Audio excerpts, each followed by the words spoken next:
the Supreme Court is going to be, you know, hearing this case of whether Donald Trump should be removed from the Colorado ballot based on the 14th Amendment, on the provision of the 14th Amendment that says that if you have engaged in an insurrection or given aid or comfort to people who engaged in insurrection, you can no longer hold public office in the United States.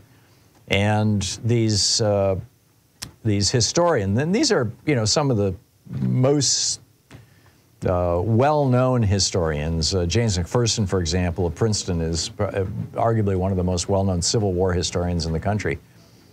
They're saying that to the Supreme Court, you can keep Donald Trump off the ballot.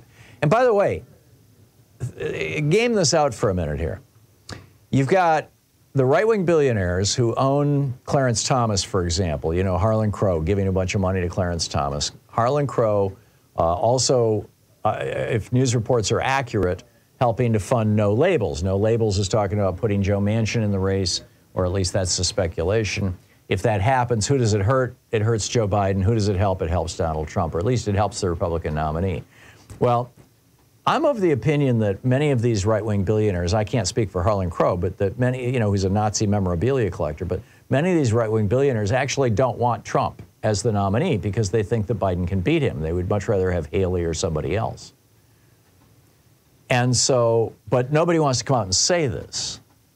So, but they have their tentacles deeply into the Supreme Court. I mean, you know, if you think that when Harlan Crow snaps his fingers, you know, 1,000 miles away, Clarence Thomas doesn't twitch, you're probably mistaken. I mean, it's like quantum entanglement, you know. Whatever the billionaires want, Clarence Thomas makes sure they get. So, and not just Clarence Thomas. So what if the billionaires are thinking, you know, we really need to get Trump off this ticket, and it's not going to happen with the voters. So let's use the courts. And they say to these Supreme Court justices, these right-wing Supreme Court justices, why don't you take Trump off the ticket? That just saves everybody a lot of trouble.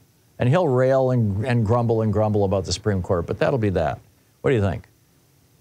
You know, I don't know if this is going to happen or not, but one of the scholars points out, actually multiple, all 25 of these scholars point out over and over and over again that the authors of the 14th Amendment clearly were talking about, number one, possibly a president committing insurrection.